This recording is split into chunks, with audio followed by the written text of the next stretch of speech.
días. Hoy, martes 10 de junio del año 2025, doy inicio a la charla número 120 de Radiografía del Imperialismo Británico. Hoy, 10 de junio, no es un día más, es el día de la afirmación de los derechos argentinos sobre las Islas Malvinas, porque el 10 de junio, como todos lo sabemos, lo hemos visto, el gobernador de la provincia de Buenos Aires, brigadier Martín Rodríguez, gobernador interino durante la gobernación del general Juan Galo de Lavalle, firmó el decreto por el cual se nombra al alemán, que poca gente cree que lo era, Luis Bernet, como comandante de las Islas Malvinas y demás en el Atlántico Sur. Así que hoy es un día patrio, y en referencia con las Malvinas es muy importante. Bien, voy a terminar hoy con lo que nos quedó pendiente por falta de tiempo, pero vuelvo a repetir, yo acá en esta saga, en esta locura, en esta patriada, me he fijado que el tiempo no me va a correr. Yo me extiendo todo lo que considero que es necesario para clarificar la cosa. Habíamos dejado en la última charla que el 18 de octubre de 1841, los hombres que se habían juramentado que los restos del general Lavalle no iban a ser profanados por Manuel Oribe y llevados la cabeza para ponerse en una pica en la ciudad de Buenos Aires como ofrenda a Juan Manuel de Rosas, pudieron descansar después de tantos días de marcha forzada, porque eso no fue otra cosa que lo que hicieron. Pero los restos de Lavalle no van a permanecer en Potosí por mucho tiempo. Su viuda, María de los Dolores Correa de Lavalle, enterada de la muerte de su esposo, se traslada de Montevideo a Valparaíso, donde había muchos exiliados mendocinos, como ella, y que le escribían, que le reclamaban, le decían: Dolores, vení para acá, así estamos todos juntos, qué sé yo. Y así fue. Se fue esta mujer con sus pequeños hijos a Valparaíso, Chile. Desde allí, al tiempo, va a pedir a los exiliados, que todavía muchos permanecían en Bolivia, en Potosí, y a las autoridades eclesiales potosinas, que ella quería que los restos de su esposo descansaran en el cementerio, en el cementerio de esa ciudad chilena, en Valparaíso. Entonces, ahora voy a leer lo que escribió el señor José María Guerra en su obra Memoria Histórica Militar. Más tarde, habiéndose retirado la viuda del general Lavalle a Chile, nos manifestó deseos de que los restos mortales de su esposo fueran trasladados a Valparaíso, donde ella se encontraba. 7 oficiales participaron del traslado: el coronel Mariano Artalleta, el teniente coronel Cayetano Artalleta, el comandante Atanasio Encina, el comandante Pedro Lacasa, el comandante Laureano Mansilla, el capitán José María Guerra y Félix Frías. A los 4 meses de la indicación anterior, los 7 oficiales recibimos de la iglesia matriz de Potosí la cajita fúnebre que contenía los restos mortales de nuestro general Juan Galo de Lavalle. Y dirigiéndonos al arco de Pumacancha, salimos de Potosí hasta el puerto de Cobija, donde nos esperaba un buque francés para conducirnos a Chile. El puerto de Cobija en ese entonces pertenecía a la República de Bolivia. Hoy pertenece a Chile por una guerra de conquista a la cual ya me voy a referir, guerra de conquista subvencionada por capitales británicos para posesionarse del guano y del salitre del norte de esa zona boliviana y peruana.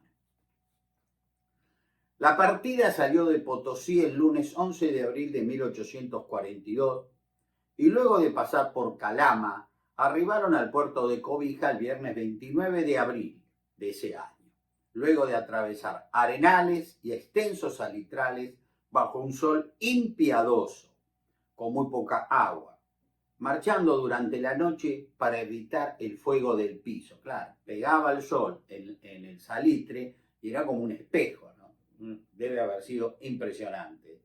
Es uno de los lugares más calurosos del mundo y es uno de los lugares en el que menos llueve. Si no estoy equivocado, la última lluvia se remonta a hace más de 100 años.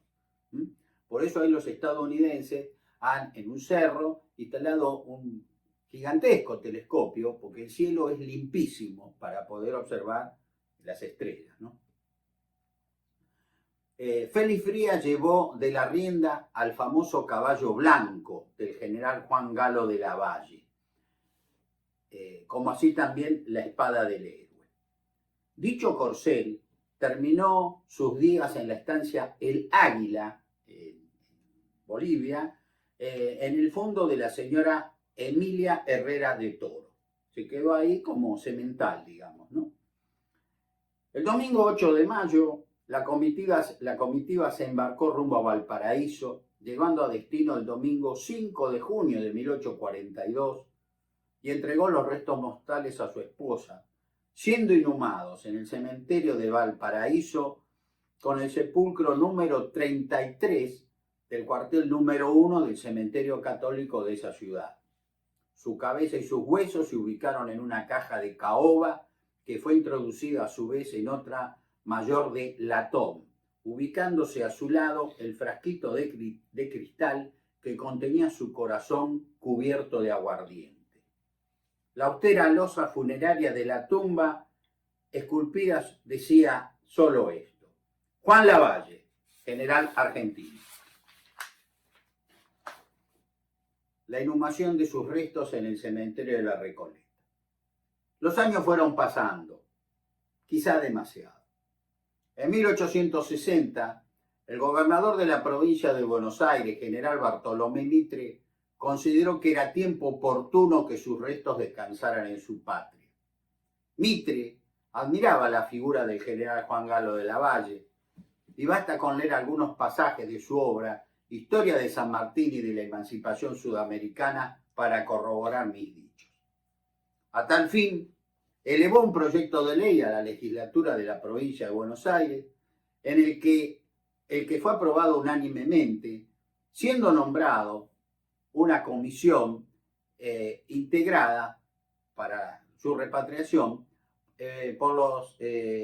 por el general Juan Gregorio de las Heras, Gabriel Ocampo y Mariano Zarratea para ejecutar la repatriación. La familia de Lavalle dio su consentimiento. Su hijo Juan Bernabé se encontraba presente en el cementerio de Valparaíso al procederse a la exhumación de sus restos.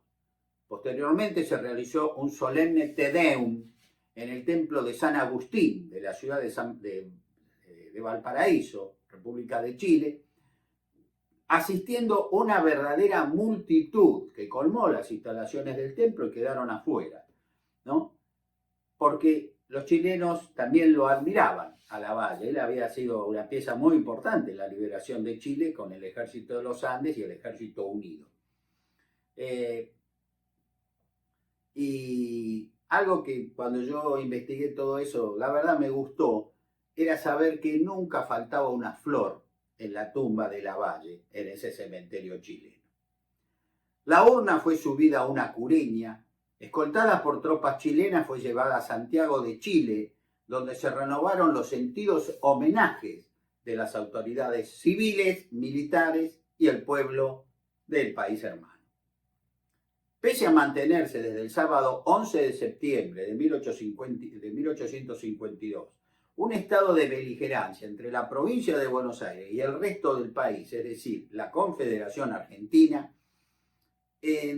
Lavalle logró, con su aureola, con su nombre, que esa división, que no era de papeles, era de armamento, se luchaba, ¿no? Buenos Aires contra el resto de la Confederación, logró el milagro. Por un rato, por unos meses, se corrió el telón y Lavalle fue pieza de unidad.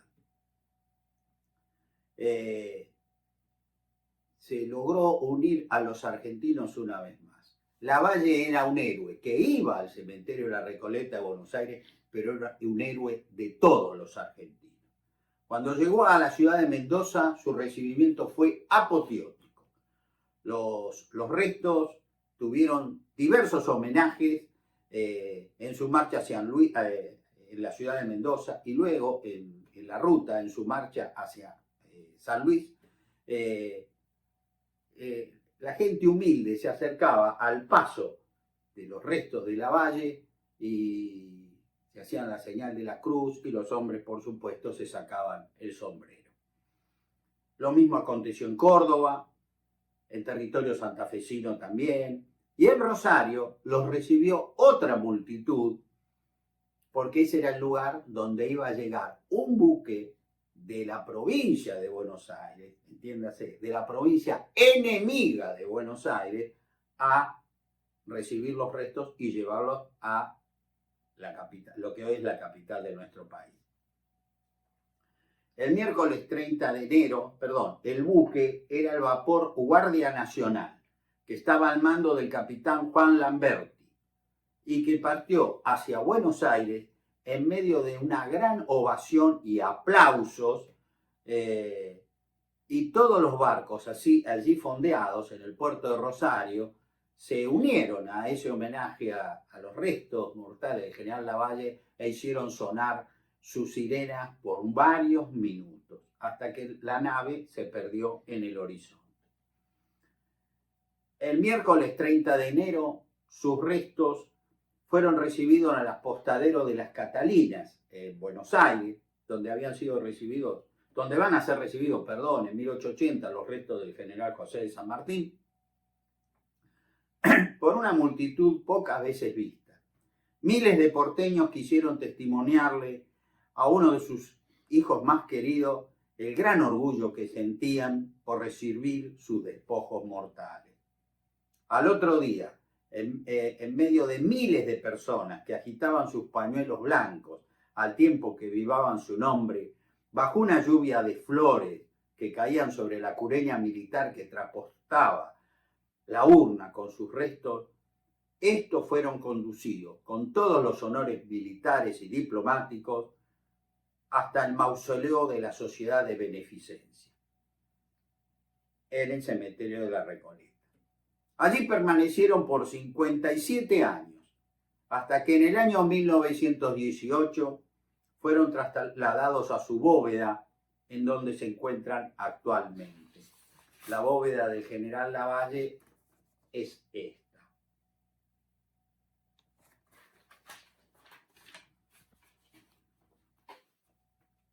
A modo de epílogo, sobre el valor legendario de Lavalle, dijo una vez el general José de San Martín: muy raro será el que lo imite, y el que no exceda, ninguno. Juan Manuel de Rosas, haciendo uso de la ironía que lo caracterizaba, lo tildó peyorativamente de un Don Quijote. Pero eso, lejos de ser un insulto hacia la figura de Lavalle, para mí, terminó siendo, por provenir de su némesis, de su gran enemigo, el mejor elogio a su persona. Pues el célebre personaje mítico de la inmortal obra de Miguel de Cervantes Saavedra fue un caballero, un hidalgo guerrero y un hombre cabal, que representa el más grande elogio que puede atribuirse un soldado, aunque éste pueda ser derrotado en la porfía. Y en ese carácter, en el que sin duda tuvo el heroico guerrero llamado Juan Galo de Lavalle, que combatió por la libertad de su patria y de medio continente, se acrecienta más aún a los ojos del poeta de su última cabalgadura, de su fiel caballo blanco, que tanto le sirvió en los combates como lo hizo luego de su muerte, transportando sus despojos mortales, impidiendo su salvaje profanación. Considero que ese corcel acrecienta su imagen, pues el blanco simboliza la pureza de la causa en la que encontró la muerte, la de luchar por la libertad de su patria. Un caballo blanco en esa época de Centauro no era poca cosa. Y si no, reparemos que con ese simbolismo lo encontramos en el escudo de la hermana República de Venezuela. Junto a los restos, que guarda los restos del general Juan Galo de Lavalle, en el cementerio porteño de La Recoleta, se erige la estatua de un granadero de tamaño natural, de bronce, que monta guardia eterna a su memoria. Y a ese custodio, a ese granadero de bronce, se le ha impartido una orden que figura en una pequeña placa. Granadero, vela su sueño, y si se despierta, dile que la patria aún lo admira. La verdad, no sé a quién se le ocurrió tan hermoso homenaje, porque no lo he logrado encontrar, no lo he buscado, pero no lo he logrado encontrar, pero verdaderamente fue brillante. Así, mis amigos, termina esta página de nuestra historia. En 1841, Rosas, con la muerte de Lavalle, no tiene enemigos a la vista. Y así como ocurrió en 1831, 10 años antes, con la derrota de Lavalle, el exilio ya de Lavalle, y la derrota del general José María Paz, ¿se acuerdan? Lo capturaron en El Tío, Córdoba, por un tiro de boleadoras.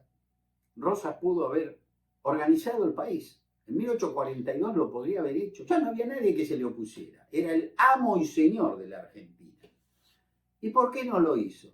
Y porque todavía no era tiempo propicio. Bueno, el país iba a tener que esperar hasta su caída. Y 10 años más tarde, en 1852, se va al caer Rosas, el casero, al cual ya me voy a referir en otras charlas, próximas charlas. Uno de sus lugartenientes, que era el gobernador de Entre Ríos, el general Justo José de Urquiza, va a decir, bueno, es tiempo de organizar el país. Y así, en 1853, se sancionó la Constitución Nacional Argentina, que fue, por lejos, una de las mejores del mundo. Y digo fue, porque la han trastocado un poquitito. Ya nos vamos a ocupar de eso. Bueno, mis amigos, dando vuelta a esta página, ahora, en los minutos que quedan, voy a irme muy lejos del país, muy lejos de lo que pasó con Lavalle, y nos vamos a ir a China.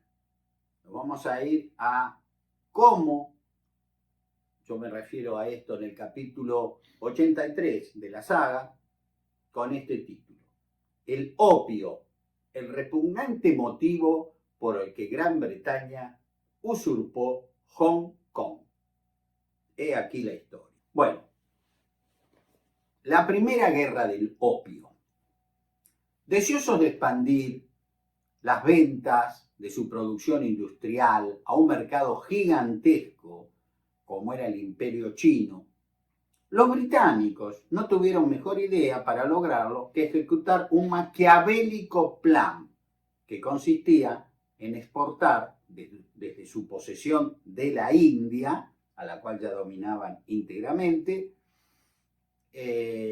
grandes cantidades de opio que ellos les vendían a precios muy bajos a los habitantes de la India para que estuvieran dormidos, porque el opio es un opiáceno que a uno lo hace estar mansito y drogado. Esa es la versión.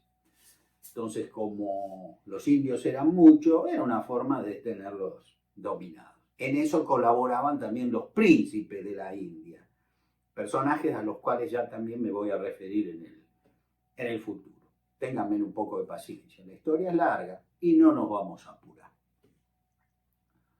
Pero pensaron los británicos, ¿qué tal si corrompemos a los chinos con opio, vendemos opio, los tenemos pancitos, no producen nada y entonces bingo, no solo le vendemos opio, sino también nuestra producción industrial, fundamentalmente nuestra industria textil. Era inconmensurable el mercado chino, cientos de millones. Imagínense, no nos la vamos a perder. Entonces,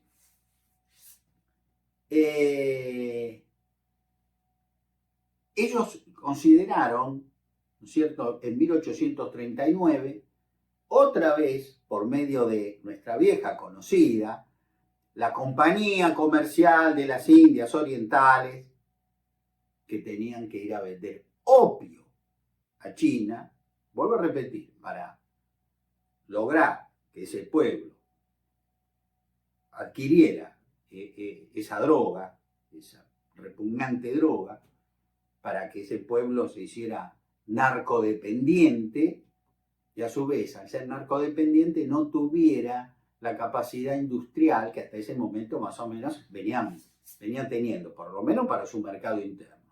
No, nosotros lo vamos a abastecer, especialmente de telas, ¿no? La industria textil con las máquinas de vapor, con la revolución industrial, era a full. Estaba en la India, ya vendían, pero también, ¿por qué no vender en China? Entonces, en marzo de 1839, atracaron en el puerto de Hong Kong, de Cantón, varios barcos de esta compañía, de esta repugnante compañía que la hemos visto actuando en las invasiones británicas, en la guerra de la independencia de Estados Unidos, qué sé yo. Bueno, ya cuando hago el reconto de toda ella, sistemáticamente ustedes se van a asombrar por dónde anduvo esta empresa, entre comillas, británica, haciendo sus trapisondas. Cuando quisieron bajar 20.000 cajas, ¿no? 20.000 cajas con opio, las autoridades chinas, que no eran ningunos tontos, dijeron, no, ni loco, eso acá no se baja. No, sí, se baja y lo vamos a vender, ¿qué se creen? Lo trajimos de la India, que va. No, acá no lo van a bajar. Que sí, que no. Entonces se ve que algún chino ilustrado, que conocía la historia de Estados Unidos, dijo, ¿y si hacemos lo mismo que los estadounidenses en el puerto de Boston? ¿Se acuerdan? Cuando Samuel Adams, con sus amigos, disfrazados de indio Mohawk, subieron a los buques de la Compañía Comercial de las Indias Orientales y arrojaron a las aguas del puerto de Boston 343 cajas de té, dando comienzo así, ese punto inicial, de la Revolución Estadounidense que va a terminar en la Guerra de la Independencia y en la creación del gran país del norte. Entonces, los chinos hicieron lo mismo. Se disfrazaron de cualquier cosa y arrojaron las 20.000 cajas de opio a la bahía de Cantón, diciendo, ya está, como los estadounidenses, le dimos una lección. El opio, la droga, acá no entra. Lamentablemente la historia no va a ser la misma. Al negarse el gobierno chino a pagar a precio vil esa valiosa carga, que no era otra cosa que droga, que hoy cuando se decomisa cualquier droga, el opio, la heroína, la marihuana, se le prende fuego, se la destruye. No, momentito, ese opio era nuestro. Era 20.000 cajas de opio que trajimos para venderles a ustedes. Y ustedes la tiraron al agua de mar, la destruyeron. Así que, a pagar. Los chinos dijeron, ni locos. No nos van a pagar. Fenómeno. Entonces, ¿qué hacen? Llega la noticia a la India, por supuesto, barcos, correo llegan a Londres desde la India y desde allá le dicen guerra de conquista. La respuesta es la guerra. ¿No nos quieren pagar las 20.000 cajas de opio? Vamos a la guerra con China. Nos van a pagar el opio. Porque el opio es bueno. Sin comentarios. Lo que acabo de decir es una ironía. No digan después que estoy diciendo que el opio es bueno. El opio es una basura. Pero bueno, los británicos, para cobrarse el dinero que representaban esas 20.000 cajas de opio, decían, no, si el opio es bueno, que no lo es. Entonces, cuando el gobierno ordena que van a la guerra, muchos financistas vieron la oportunidad, que bueno, acá va a haber dinero, va a haber saqueo, ¿no? Va a haber buena platita. Y al principio contaron con el financiamiento del Jardine Matheson Bank. Y luego van a meterse nuevas compañías financieras, nuevos bancos, en una guerra despiadada de conquista sobre el pueblo chino que no estaba preparado para enfrentar a la maquinaria bélica británica, ayudada por los principados de la India. Y vuelvo a repetir, ténganme paciencia, ya lo voy a explicar, porque si lo explico ahora ya es muy confuso. Ténganme paciencia, ténganme confianza. Los chinos pobres lucharon con lo que pudieron, pero no. Fueron aplastados. Y así tuvieron que firmar, después de prácticamente 2 años y medio de guerra, el Tratado de Nankín el viernes 29 de abril de 1842, que puso fin a la primera guerra del opio, ¿no? China debió ceder a perpetuidad la isla de Hong Kong, que los invasores rebautizaron como Victoria, en honor a su célebre soberana, ¿no? La reina Victoria. Y otras más pequeñas ubicadas en la cercanía de la bahía de Kowloon, que totalizaban 83 kilómetros cuadrados, en la región meridional de China. Era un enclave. Desde la India iban a Hong Kong, era un puerto británico, ¿sí? 83 kilómetros no sería una gran superficie, una gran conquista territorial, pero le servía y mucho. Como es de imaginar, además, obtuvieron la autorización para exportar todo el opio que quisieran desde la India para abastecer al numeroso mercado de consumidores chinos, porque una vez que esta pobre gente se hizo adicta, y bueno, adherir al su consumo, y cada vez pedían más y más y más, y cada vez el precio aumentaba más y más y más, y la producción china bajaba más y más y más, y los productos británicos entraban en China y se vendían cada vez más, más y más, ¿no? Esa fue la verdad. Los fumaderos de opio pronto se establecieron en toda China, y como una verdadera pandemia de la droga, cientos de millones de chinos se hicieron opiómanos, gracias a la virtud del gobierno británico. Maravilloso. Esto pasó, esto no es broma, no estoy exagerando un ápice. Lograda la destrucción de cientos de millones de seres humanos que pasaron a conformar verdaderas legiones de despojos humanos, se podría decir,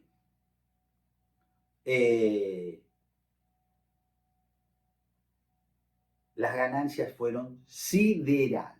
Si un político estadounidense escribió en una obra, la que ya voy a decir quién fue y la obra, su título, escribió esto: si un estudiante estadounidense tomaba conocimiento de ese enfrentamiento entre chinos y británicos, sin conocer los verdaderos entretelones del tema, inocentemente pensaría que las tropas británicas habrían sostenido esa guerra a fin de erradicar el consumo de la droga en China, cuando la realidad fue totalmente diferente. Su autor es un hombre ya fallecido, de memoria mala, su figura es despreciable en Estados Unidos, se llamó el presidente Richard Nixon, y la obra es La verdadera guerra. En otras cosas Nixon fue nefasto, en esto tuvo razón. Es decir, si un estudiante del secundario, universitario, estadounidense, toma conocimiento de la guerra del opio entre chinos y británicos, lo primero que va a decir, no, los británicos fueron a la China a erradicar el consumo, bla. Todo fue al revés. Todo fue al revés. Pero de eso no se habla. La Segunda Guerra del Opio. Esta fue de 1839 a 1842 la primera. La segunda. A principios de 1856, deseando expandir el gran negociado, el gran comercio con China, porque la avaricia era incontenible, le solicitaron, entre comillas, al emperador Xian Feng de la dinastía Qing renegociar lo acordado por el Tratado de Nankín de abril de 1842, a fin de ejercer el libre comercio en toda China del opio, incluso que le fueran abolidos los impuestos a extranjeros, como eran ellos, para el tránsito interno, suprimir la piratería, regular el tráfico de los trabajadores semiesclavos que ellos usaban en China, en sus grandes estancias, digamos, ¿no? Haciendas, donde trabajaban de cualquier cosa, porque ellos compraban la tierra a gente desesperada, destruida por la droga, por 2 chelines, ¿no? Por pocos chelines. Y después hacían trabajar a esta gente como esclavos, como lo mismo hacían en la India. No hay nada nuevo bajo el sol, no habían inventado la pólvora, siguieron con sus prácticas.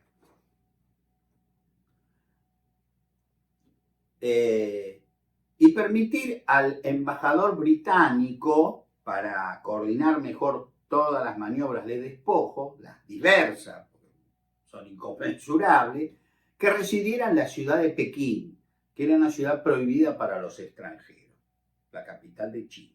Hoy le dicen Beijing, pero en ese entonces era Pekín.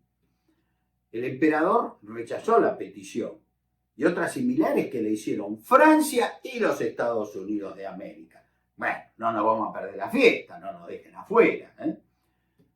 El miércoles 8 de octubre de 1856, marinos chinos abordaron el buque Harrow, acusando a su tripulación de piratería y contrabando.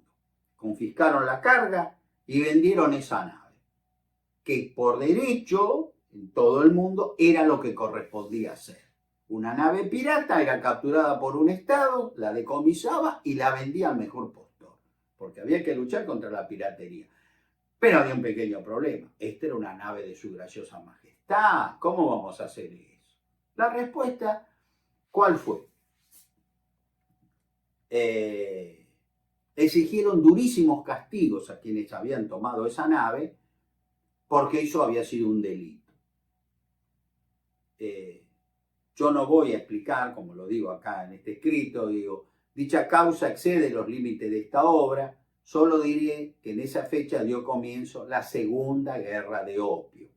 Cuando China dijo, no, yo no le voy a pagar por el decomiso y venta de la nave y de la carga. Hicimos bien nosotros. No hicieron bien. Vamos a la guerra, otra guerra más. Entonces en esta guerra más, en esta Segunda Guerra del Opio, 1856, van a contar con la colaboración de los príncipes de la India, pero también van a ser de la partida los franceses. Paremos un poco. Yo también quiero mi parte, ¿no es cierto? Las fuerzas chinas no pudieron detener su sangriento avance, y así fue como en junio de 1858 se firmó el Tratado de Pekín. La paz alcanzada fue de muy corta duración, y así se renovaron las hostilidades, logrando conquistar las fuerzas coaligadas nuevos territorios. En 1860, tropas británicas y francesas desembarcan cerca de Pekín, en la capital china, y se abrieron paso hasta la ciudad. Los chinos pidieron un alto al fuego, pero el alto comisionado británico en China, James Bruce, octavo conde de Elgin, nombrado en ese cargo en 1857, exigió su rendición incondicional Y como esto no fue aceptado por el emperador chino, ordenó a sus tropas y a sus aliados franceses saquear e incendiar el Palacio Imperial de Verano, un complejo de hermosas edificaciones y jardines en el que los emperadores gestionaban los asuntos del imperio. Sería como la Casa Rosada, para que ustedes me entiendan. Pero si bien la incendiaron, previamente la saquearon. Se llevaron todo lo que pudieron, los muebles, todo lo que había ahí adentro, y luego le prendieron fuego. Para algunos mal pensados, entre quienes me incluyo, dio esa orden Elgin para ocultar el saqueo que ordenó en beneficio propio. Y de ser cierta esta sospecha, de la cual yo no tengo duda, repito, habrá pensado que su padre, el padre de Elgin, se hubiera sentido muy orgulloso de lo que él hizo, robar y luego prender fuego. Pues como dice el dicho, de la casta le viene al galgo el ser rabilargo. Este funcionario, Elgin, era descendiente de Thomas Bruce, séptimo conde de Elgin, que saqueó, ¿no?, el friso de mármol que estaba en el Partenón de Atenas y que hoy está en el Museo de Londres. Es decir, el primer ladrón, su papá, se robó todas las estatuas que pudo de Atenas. Él ahora hizo lo mismo en Pekín. Bueno, no voy a leer acá en detalle, que sí lo tengo en la obra, pero por eso digo, de la casta le viene al galgo el ser rabilargo. Es decir, como mi papá, el nene. En una caricatura de la época, muestra cómo el conde de Elgin obligó al emperador chino Xian Feng a firmar el Tratado de Pekín. Acá lo tienen.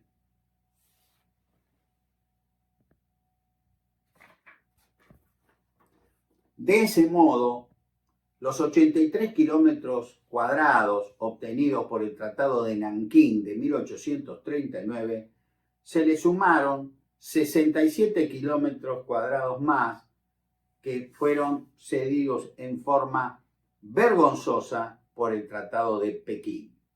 O sea, aparte de la destrucción de China, pagar los gastos de la guerra, todo, le robaron 67 kilómetros cuadrados más. Lo digo en castellano liso y llano para que ustedes me entiendan. No hay que andar con palabras finas cuando uno habla de lo que hace un ladrón. De esa manera, si sumamos, ellos le hicieron el cálculo perfecto, 83 más 67, 150 kilómetros. Hong Kong, la colonia de Hong Kong ahora son de 150 kilómetros. El arrendamiento de nuevos territorios. La colonia china, británica en China, que directamente fue conocida como Hong Kong, para ellos la llamaron la perla del lejano oriente y adquirió un nuevo valor estratégico. Pero era tanta la producción, la llegada de barcos, el almacenamiento de mercadería, que aunque a ustedes les parezca mentira, 150 kilómetros les quedó poco, les supo a poco, les quedó chico. El negocio necesitaba expandirse. Y así lo van a hacer con el arrendamiento de los denominados nuevos territorios. Mis amigos, el estudio y lo que aconteció con Hong Kong tiene una importancia importantísima para el tema de la soberanía argentina, para la recuperación de nuestras islas irredentas, Malvinas, Georgia y Sangui del Sur. No hay que olvidar las otras, los otros archipiélagos. Ustedes, si me tienen paciencia y me siguen en este avance histórico, que cada vez se va a hacer más rápido, me van a comprender. Porque hoy la República Popular China ha recuperado el dominio total de Hong Kong. ¿Por qué? porque le tomaron el pelo a un repugnante personaje histórico como fue Margaret Thatcher. Para eso falta. Ténganme paciencia. Como siempre, han sido ustedes muy amables y en este día tan importante histórico para el tema Malvinas, 10 de junio, les envío un caluroso saludo a todos los que me siguen y los que a su vez ustedes se los repiten. Sé que se sigue dando la saga. Nada más, muchas gracias, nos vemos el jueves próximo.